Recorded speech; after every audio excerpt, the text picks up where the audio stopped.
आणि आता विविध क्षेत्रातील बातम्यांचा आढावा घेणार आहोत न्यूज टॉप 9च्या माध्यमातून। सुरुवातीला टॉप 9 राजकीय बातम्या।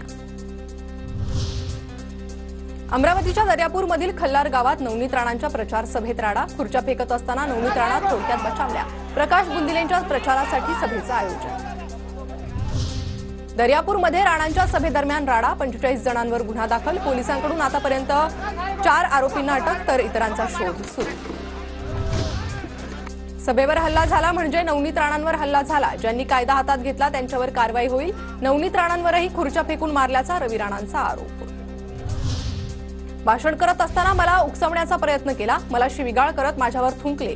सभेत झालेल्या राड्यानंतर नवनीत राणांची प्रतिक्रिया।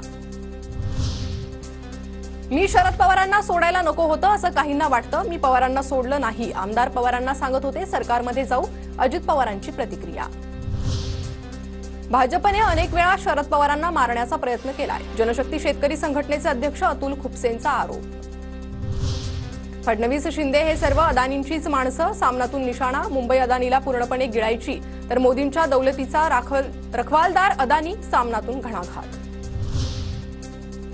हिंदू हृदय सम्राट बाळासाहेब ठाकरेंचा आज स्मृतिदिन। छत्रपती शिवाजी महाराज पार्कजवळील स्मृतिस्थळावर हजारो शिवसैनिक अभिवादन करण्यासाठी येणार। बाळासाहेबांच्या स्मृतिस्थळी दर्शन घेण्यासाठी रांगेची व्यवस्था। बाळासाहेबांचा आज स्मृतिदिन। बाळा नांदगावकरांनी बाळासाहेबांच्या स्मृतिस्थळी जाऊन अभिवादन केलं।